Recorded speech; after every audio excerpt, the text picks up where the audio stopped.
عليكم ورحمة الله وبركاته. الحمد لله نحمده ونستعينه ونستغفره ونؤمن به ونتوكل عليه ونعوذ بالله من شرور أنفسنا ومن سيئات أعمالنا. من يهده الله فلا مضل له ومن يضلله فلا هادي له. ونشهد أن لا إله إلا الله وحده لا شريك له. ونشهد أن سيدنا ومولانا محمدا عبده ورسوله صلى الله عليه وعلى آله وأصحابه وبارك وسلم. أما بعد فأعوذ بالله من الشيطان الرجيم.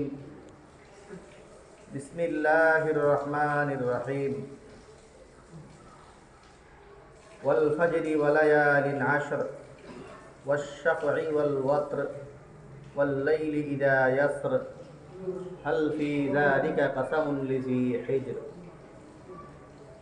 وقال رسول الله صلى الله عليه وسلم أفضل أيام الدنيا أيام العشر. اللهم صل على محمد وعلى آل محمد كما صليت على إبراهيم وعلى آل إبراهيم إنك حميد مجيد. اللهم بارك على محمد وعلى آل محمد كما باركت على إبراهيم وعلى آل إبراهيم إنك حميد مجيد. سبحانك لا علم لنا إلا ما علمتنا إنك أنت العليم الحكيم. মহান আল্লাহ পাক রব্বুল আলামিনের দরবারে অসংখ্য শুকরিয়া জ্ঞাপন করছি, যিনি আমাদেরকে অন্যান্য জুমার আজকেও জুমার নামাজ আদায়ের জন্য পবিত্র ঘর মসজিদে আসার তৌফিক দান করেছেন। আলহামদুলিল্লাহ। মুহতারাম হাজিরিন, আপনারা সবাই অবগত আছেন চন্দ্র মাসের বিচারে আমরা খুব গুরুত্বপূর্ণ একটা মাসের মধ্যে প্রবেশ করেছি। 1446 হিজরির সর্বশেষ মাস জিলহজ মাসের আজকে 2 তারিখ।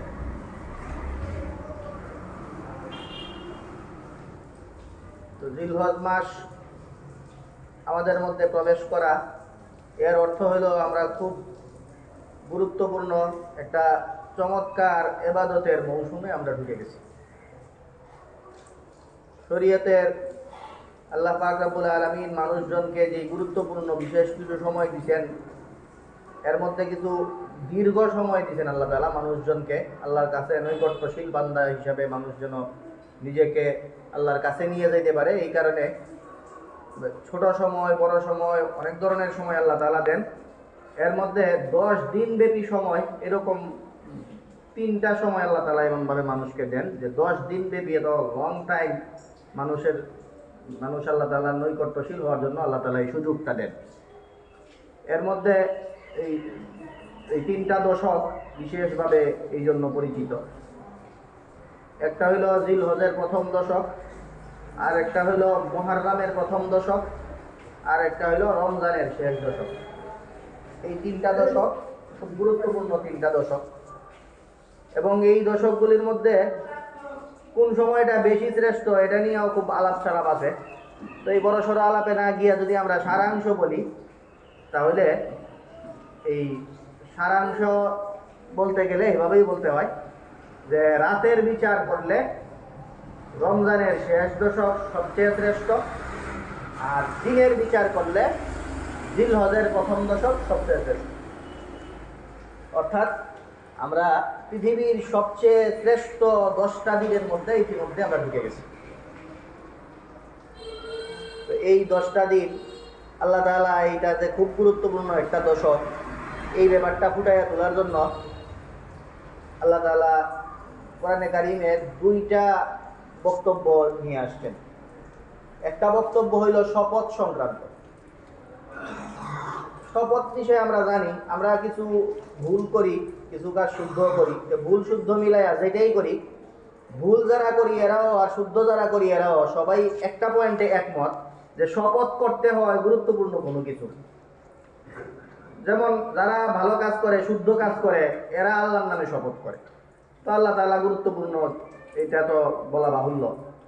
আর যারা ভুল করে, এরা শপথ এমন কিছুর নামে করে যেগুলোর নামে শপথ করা ঠিক না, কিন্তু এই বেঠিক কাজটা করলো এটা এরা মনে করে যে যেন তেন বিষয়ে শপথ করা যাবে না। এরা এই মাথার ছুঁয়া কইলাম, মাথার কসম বা মায়ের কসম,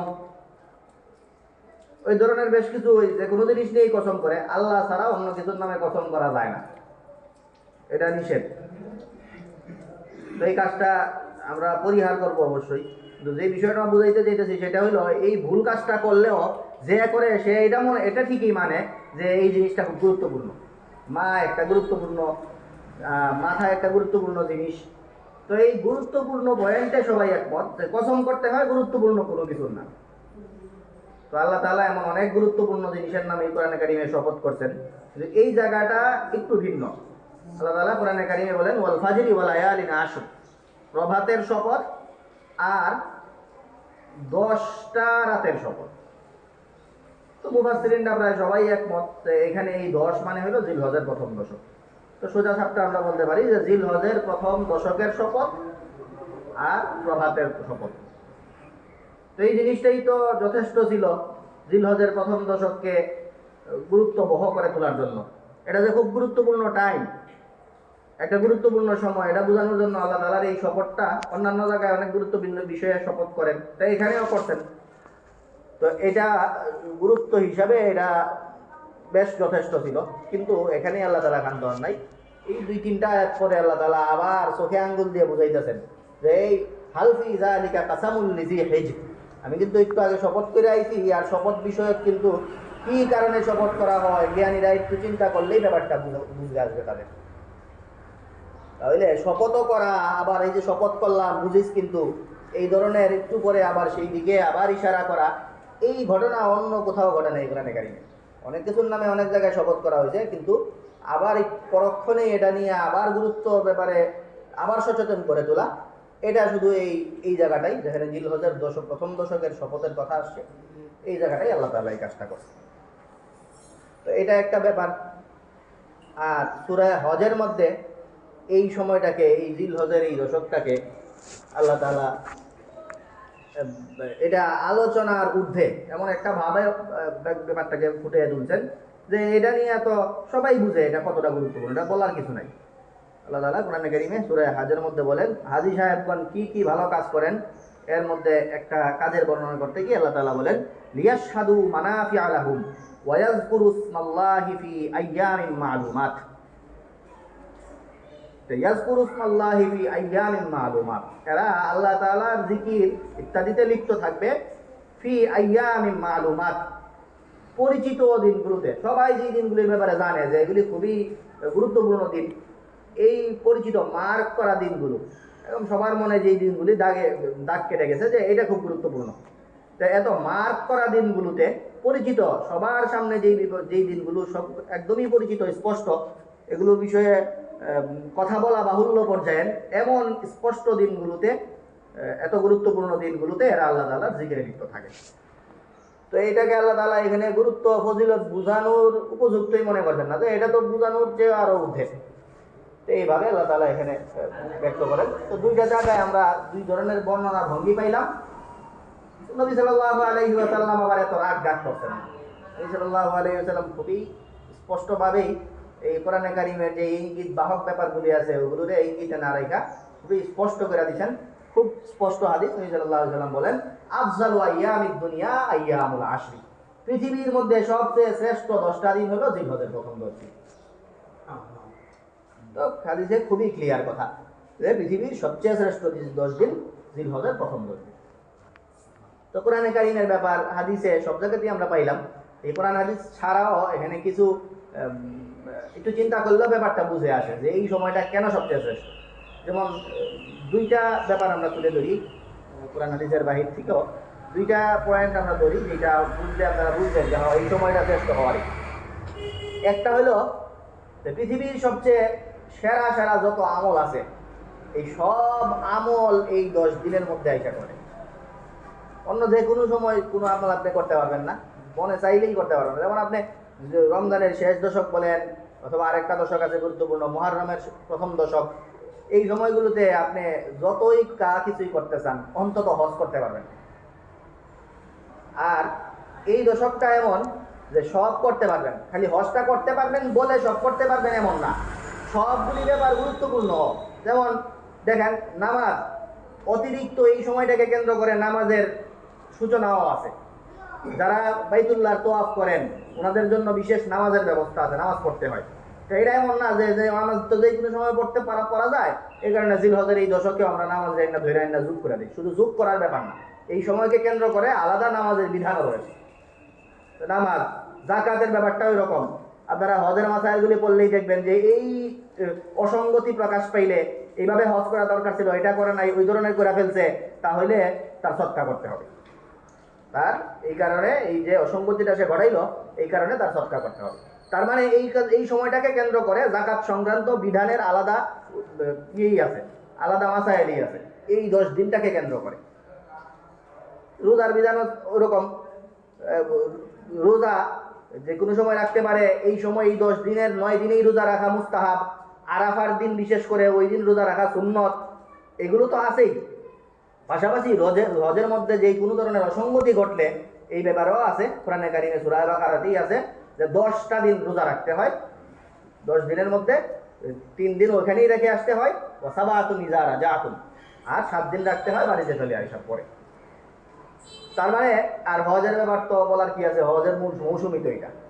এর অর্থ হলো যত ধরনের আমল আছে, গুরুত্বপূর্ণ আমল শরীয়তের স্তম্ভগুলোর মধ্যে, এই সবগুলো আমল ন্যাচারালি ওই সময় তো করা যায়, পাশাপাশি ওই সময়ে করার জন্য আলাদা নামাজ, আলাদা যাকাত বা সদকা একই জিনিস, আর আলাদা রোজা, এগুলো আলাদা ব্যবস্থা করা আছে।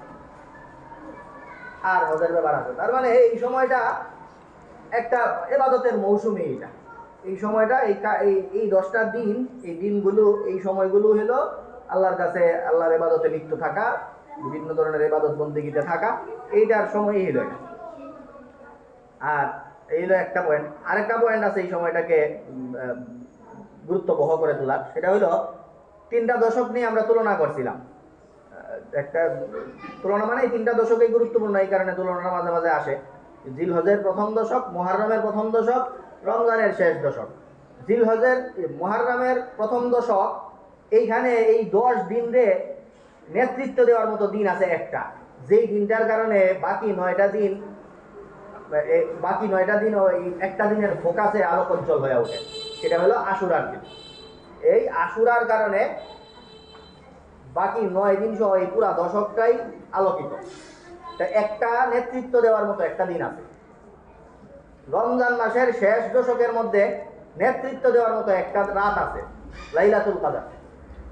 এই লাইলাতুল কদরের নেতৃত্বে বাকি এই পুরা দশকটাই আলোকোজ্জ্বল। আর জিলহজের প্রথম দশকে এরকম নেতৃস্থানীয় 2টা দিন, একটা না, 9 তারিখ ইয়ৌমে আরাফা, আর 10 তারিখ ইয়ৌমে নাহার। এই 10 তারিখ ইয়ৌমে নাহারের ব্যাপারে হাদিসের মধ্যে দশক নিয়ে এত তুলনা আমরা করছি, একদিনের তুলনায় হাদিসের মধ্যে নবী সাল্লাল্লাহু আলাইহি ওয়াসাল্লাম বলেন যে পৃথিবীর সেরা দিন জিলহজের 10 তারিখ। তাইলে আরাফার দিনের ফজিলত, আরাফার দিনের গুরুত্ব, রোজা রাখা, এগুলো নিয়ে আমরা তো সামনের দিনে কথা, যদিও সামনের শুক্রবারই আরাফার দিন চলে যাবে 9 তারিখ, আচ্ছা তারপর ওই দিন আমরা কথা বলতে পারবো। আর রোজাটা আপনারা শুক্রবারে রাখবেন, এই বক্তব্যটা আর দিতে পারবো না কি আপনাদের সামনে, আরাফার রোজা শুরু হয়ে যাবে এর আগেই। তো আপনারা 9 তারিখ শুক্রবার, এই দিনে আগামী শুক্রবার আপনারা অবশ্যই গুরুত্ব দিয়ে রোজা রাখবেন। বাকি ওই দিন সংক্রান্ত কিছু কথা বা কোরবানির কথা ওই দিনে আমরা বলার চেষ্টা করবো। যেটা বলছি যে গুরুত্ববহ একটা দিন হইলো আরাফার দিন, এটা আছে। আর সাথে আরেকটা আছে 10 তারিখে ইয়ৌমুন নাহার, যেটা পৃথিবীর এই সেরা দিন। তাইলে এই হলো দ্বিতীয় পয়েন্ট, যে বাকি 2টা দশকে নেতৃত্ব স্থানীয় সময় হলো একটা, নেতৃত্ব দেয় একটা জিনিস, বেশি গুরুত্বপূর্ণ, অন্যগুলোর চেয়ে বেশি ফোকাস পায় একটা সময়ে। আর এই দশক এমন যে এই দশকের মধ্যে আলাদা ফোকাস এই 2 দিনকে কেন্দ্র করে। মুহররমের প্রথম দশক এবং রমজানের শেষ দশক, এই 2 দশকের তুলনায় জিলহজের প্রথম দশকের গুরুত্ব যেই বিচারে একটু বেশি গুরুত্ব তাৎপর্য রাখে, এটার কোরআনে কারীম এবং হাদিসের এসব বর্ণনা ছাড়াও আমরা 2টা পয়েন্ট বললাম, মূলত 3টা পয়েন্ট, এছাড়া আরেকটা পয়েন্ট আছে। সেটা হলো যে অন্য 2টা দশক তো 10 দিনেই শেষ, আর জিলহজের ব্যাপারটা আসলে 10 তারিখেও শেষ হয় না। 10 তারিখ যাওয়ার পরেও এর গুরুত্ব যেন শেষ হতেই চায় না। 11, 12, 13 এই যে দিনগুলো, এই দিনগুলিও খুব গুরুত্বপূর্ণ। আইয়ামে নাহার, আইয়ামে তাশরিক চলতেই থাকে। তো আরও 2-3 দিন পর্যন্ত একদম এই গুরুত্বপূর্ণ ব্যাপারগুলো, অনেকগুলি এর সাথে জড়িত আমলগুলিও সেই পর্যন্ত চালু থাকে। তাহলে এখানে যুক্তির নিরিখেও আমরা বেশ কয়েকটা দিক পাইলাম। মৌলিকভাবে 3টা পয়েন্ট। একে তো বললাম যে সবগুলি আমল জমা হওয়ার জায়গা এই দশকগুলিতেই, এই দশকে সন্নিবেশিত হয়। আর পাশাপাশি 2 নম্বরে আরেকটা পয়েন্ট যেটা বললাম, এই দশককে ফুটিয়ে তোলার মতো, অন্যান্য দশককে ফুটিয়ে তোলার মতো দিন একটা হইলেও এখানে 2টা। এই 2 নম্বর পয়েন্ট এটা। 3 নম্বর পয়েন্ট হলো আবার যে এই দশকটা আসলে 10 দিনের পরেও বহাল থাকে। অন্য 2টার তুলনায় এই টাইমটা আরেকটু দীর্ঘ।